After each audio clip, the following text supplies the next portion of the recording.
नमस्कार मित्रांनो, मराठी इन्फो 7 मध्ये आपले स्वागत आहे. आजच्या या व्हिडिओमध्ये आपण अगदी घरी बसल्या कशा पद्धतीने जे काही आपलं उत्पन्न प्रमाणपत्र असेल किंवा कास्ट सर्टिफिकेट असेल किंवा नॉन क्रिमिनल सर्टिफिकेट असेल याला अप्लाय करू शकतो याच्याबद्दल सविस्तर माहिती घेणार आहोत. याचबरोबर जवळपास आपण महाराष्ट्र शासनाच्या 357 ते 58 सुविधांचा अगदी घरी बसल्या कशा पद्धतीने लाभ घेऊ शकतो याच्याबद्दल पण मी तुम्हाला या व्हिडिओमध्ये माहिती सांगणार आहे. चला तर मग सुरुवात करूयात आपल्या आजच्या या व्हिडिओला. सर्वात प्रथम मित्रांनो मी तुम्हाला सांगू इच्छितो की जसं की तुम्ही नुकतंच जाणता आहात की आपलं जे नवीन आर्थिक वर्ष नुकतंच सुरू झालेलं आहे 1 एप्रिल 2024 पासून. तर चालू आर्थिक वर्षामध्ये काय होतं की मागील वर्षी आपण जे काही डॉक्युमेंट काढलेले असतात, काही डॉक्युमेंट एका वर्षापर्यंत व्हॅलिड असतात, ते एक्सपायर झालेले असतात किंवा त्यांची मुदत संपलेली असते. दुसरी गोष्ट म्हणजे काही डॉक्युमेंट आपल्याला रिन्युअल करावे लागत असतात. तर या सर्वांची माहिती आपण या व्हिडिओमध्ये घेणार आहोत. तर सर्वात प्रथम तुम्हाला महाराष्ट्र शासनाच्या ऑफिशियल वेबसाईटवरती यायचंय. याची लिंक तुम्हाला डिस्क्रिप्शन मध्ये मिळेल. येथे आल्यानंतर तुम्हाला काय अशा प्रकारचा डॅशबोर्ड मिळेल. आता मित्रांनो यातील बऱ्याचशा सुविधांचा तुम्ही जे अप्लाय करत असाल त्यासाठी तुम्ही तुमच्या मोबाईलचा देखील वापर करू शकता, म्हणजे मोबाईल मधून सुद्धा वापर करू शकता.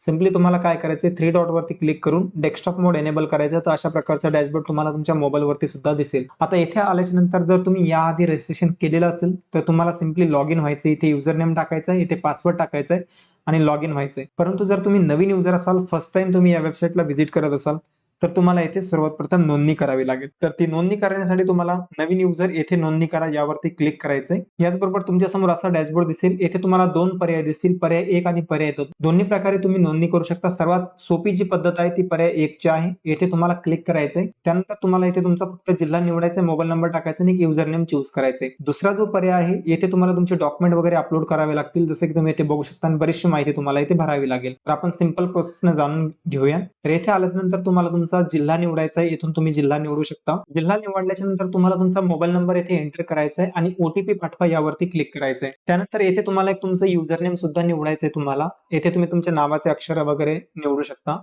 आता मी तुम्हाला एक एक्झाम्पल दाखवतो की कशा पद्धतीने निवडायचे. फॉर एक्झाम्पल तुम्ही येथे असं टाकाल युजर 2024. त्यानंतर तुम्हाला त्याची अवेलेबिलिटी चेक करायची, म्हणजे ते वापरू शकता की नाही वापरू शकत.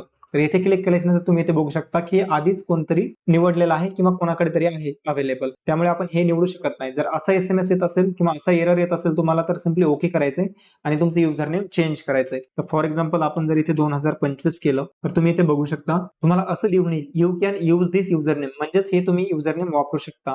त्यानंतर तुम्हाला इथे तुमचा पासवर्ड टाकायचा आहे. पासवर्ड हा अशा फॉर्मॅटमध्ये असायला पाहिजे. तुम्ही इथे त्याचं वर्णन वाचू शकता, जसं की एक मोठ्या लिपीतलं अक्षर असेल, बाकीचे स्मॉल, एक सिम्बॉल आणि बाकीचे आकडे वगैरे, नंबर्स वगैरे. तर अशा पद्धतीचा 8 कमीत कमी 7 डिजिट आणि मॅक्झिमम 20 डिजिट पर्यंत तुम्ही तुमचा पासवर्ड निवडू शकता. आता याच्यानंतर तुम्हाला ना इथे तुमचं प्रॉपर पद्धतीने नाव एंटर. आता ही एक महत्वाची स्टेप आहे. येथे लक्षात घ्या की येथे तुम्ही तेच नाव एंटर करा जे तुम्हाला सर्टिफिकेट मध्ये हवं आहे. आणि शक्यतो तुम्ही यासाठी तुमचे जे काही 10वीचं सर्टिफिकेट आहे, मार्क मेमो किंवा सनद वगैरे असेल किंवा 12वीचे सर्टिफिकेट असतील, त्याचा येथे तुम्ही आधार घ्या. त्यावर जसं नाव आहे तसंच येथे एंटर करा, म्हणजे हेच नाव तुमचं तुमच्या डॉक्युमेंटवरती प्रिंट होत असतं. आता फॉर एक्झाम्पल येथे तुम्ही नाव टाकू शकता इंग्रजीमध्ये, तेच नाव ऑटोमॅटिकली आपल्या मराठीमध्ये टाईप होऊन येईल. मी एक्झाम्पल म्हणून एक नाव तुम्हाला इथे टाकतोय. तुम्ही इथे बघू शकता ऑटोमॅटिकली इथे तुम्हाला काही करायची गरज नाही. जर हे नाव जशाच तसं आलं नाही तर तुम्हाला येथे एक ऑप्शन सुद्धा दिलेला असतो. बऱ्याच वेळा काय होतं, असे नावं असतात ज्यामध्ये जे ना की तुमचं नाव प्रॉपर मराठी फॉर्मॅटमध्ये येत नाही. तर त्यासाठी तुम्हाला इथे काय करायचं, कंट्रोल आणि वाय प्रेस करायचंय. तर तुम्हाला अशा प्रकारचा एक व्हर्च्युअल कीबोर्ड शो होईल आणि इथून तुम्हाला ते नाव एंटर करायचंय. तर त्यासाठी तुम्हाला एकदा इथे क्लिक करायचंय नावावरती. त्यानंतर बॅकस्पेस नुसार तुम्ही तुमचं नाव काढू शकता. त्यानंतर तुम्ही येथून ते नाव निवडू शकता. जसं की इथे आपण एकदा गणेश नाव टाकून बघूया. तर इथे बघा अशा पद्धतीने. त्यानंतर इथून तुम्हाला सिंपली क्लोज करायचंय. तर अशा पद्धतीने प्रॉपर नाव इथे तुमचं टाईप होईल. त्यानंतर इथे तुम्हाला तुमची जन्मतारीख निवडायची आहे. त्यानंतर ऑटोमॅटिकली तुमचं जे वय आहे ते ऑटोमॅटिकली इथे कॅप्चर होईल. तुम्हाला सिंपली मला मान्य यावरती क्लिक करायचं आणि नोंदणी करायची. तर याचबरोबर तुमची जी आहे नोंदणी सक्सेसफुली येथे झालेली असेल. जो काही तुम्ही युजर नेम निवडलेला असेल आणि त्याचबरोबर तुम्ही जो पासवर्ड निवडलेला आहे त्याला इथे तुम्हाला एंटर करायचंय. त्यानंतर तुम्हाला हा कॅप्चा इथे एंटर करायचा आहे. इथून तुम्हाला तुमचा जिल्हा निवडायचा आहे आणि लॉग इन व्हायचंय. लॉग इन झाल्याच्या नंतर तुमच्या समोर असा डॅशबोर्ड तुम्हाला दिसेल. आता मी ऑलरेडी येथे एका सेवेचा लाभ घेतलेला आहे, त्यामुळे तुम्ही इथे बघू शकता. जर तुमची भाषा इंग्लिश असेल तर इथून तुम्ही मराठीवरती क्लिक करून तुम्ही मराठी तुमची भाषा निवडू शकता. त्यानंतर इथे तुम्हाला बऱ्याचशा सुविधा दिसतील, सेवा दिसतील, ज्या की विभागानुसार तुम्हाला दिसतील. त्यामधून तुम्हाला ज्या विभागाची सेवा किंवा ज्या विभागाच्या सेवेचा लाभ घ्यायचा आहे तो विभाग तुम्हाला इथून निवडायचा आहे. जसं की तुम्ही इथे बघू शकता सार्वजनिक आरोग्य विभाग आहे, वित्त विभाग आहे, वन विभाग आहे, त्यानंतर महसूल विभाग आहे. आता आपले जे काही शालेय डॉक्युमेंट असतात ते काढण्यासाठी आपल्याला महसूल विभागात जावं लागत असतं. तर तुम्हाला महसूल विभाग निवडायचा आहे.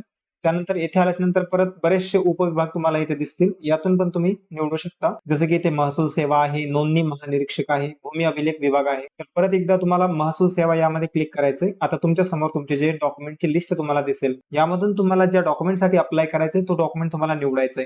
उदाहरणार्थ नॉन क्रिमिनल प्रमाणपत्र, मिळकतीचे प्रमाणपत्र म्हणजे उत्पन्न प्रमाणपत्र, त्यानंतर जातीचे प्रमाणपत्र म्हणजे कास्ट प्रमाणपत्र, अशा पद्धतीचे. तर तुम्ही त्या प्रमाणपत्रावर क्लिक केल्याच्या नंतर तुम्हाला त्या प्रमाणपत्रासाठी लागणारे जे काही डॉक्युमेंट आहेत ते सुद्धा तुम्हाला इथे दिसतील. आता फॉर एक्झाम्पल जर आपण बघितलं इन्कम सर्टिफिकेटसाठी तर पुढे जा यावरती क्लिक करायचंय. त्याचबरोबर तुमच्या समोर काही अशा प्रकारचा इंटरफेस तुम्हाला शो होईल. आता येथे तुम्हाला एक ऑप्शन दिसेल सर्व्हिस लिस्टचा.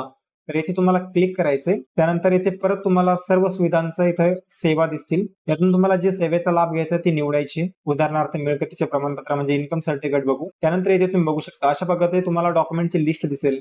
आता इथे बरेचसे डॉक्युमेंट दिलेले आहेत. त्यापैकी तुम्हाला जे ऍप्लिकेबल असतील किंवा तुमच्याकडे जे अवेलेबल असतील ते तुम्ही डॉक्युमेंट इथे देऊ शकता.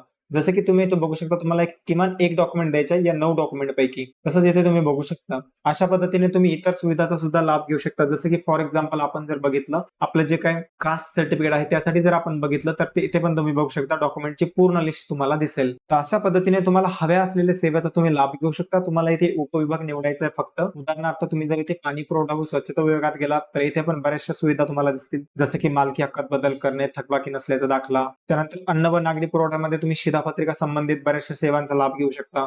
जसं की नवीन शिधापत्रिकेसाठी म्हणजे नवीन रेशन कार्डसाठी तुम्हाला मागणी करायची असेल तर तुम्ही इथे क्लिक करून त्याला अप्लाय करू शकता. किंवा जर तुम्हाला तुमच्या रेशन कार्डमधून नाव कमी करायचं असेल, पत्ता बदल करायचा असेल किंवा नावामध्ये ऍड करायचं असेल, नवीन नाव वाढवायचं असेल तर इथे त्या सुविधांचा तुम्हाला इथे लाभ मिळतो. आता येथे जर तुम्हाला काही अडचण येत असेल, काही प्रॉब्लेम आला असेल तर यामध्ये एक संपर्काचा ऑप्शन आहे. येथे तुम्ही क्लिक करून त्यांच्या टोल फ्री क्रमांकावरती तुम्ही संपर्क करू शकता. यावर तुमच्या समस्येचं निवारण करण्याचा त्यांच्याकडनं प्रयत्न केला जातो. तसेच तुम्हाला प्रॉपर सोल्युशन सुद्धा दिले जाते. त्यानंतर येथे बरेचसे विभाग आहेत जसे की कृषी विभाग आहे, गृह विभाग आहे, जलसंपदा विभाग आहे. यातून तुम्हाला हव्या असलेल्या सेवेचा तुम्ही लाभ घेऊ शकता. जवळपास येथे तुम्ही 357 ते 58 सुविधांचा लाभ अगदी घरी बसल्या घेऊ शकता. तर मित्रांनो या व्हिडिओमध्ये मला एवढीच तुम्हाला माहिती द्यायची होती. जर तुम्हाला हा व्हिडिओ आवडला असेल तर तुम्ही आपल्या या चॅनलला नक्कीच सपोर्ट करा. तसेच जास्तीत जास्त विद्यार्थ्यांपर्यंत आपल्या व्हिडिओला शेअर करा जेणेकरून त्यांची ऐनवेळी तारांबळ उडणार नाही. भेटूयात पुढच्या व्हिडिओमध्ये. तोपर्यंत धन्यवाद.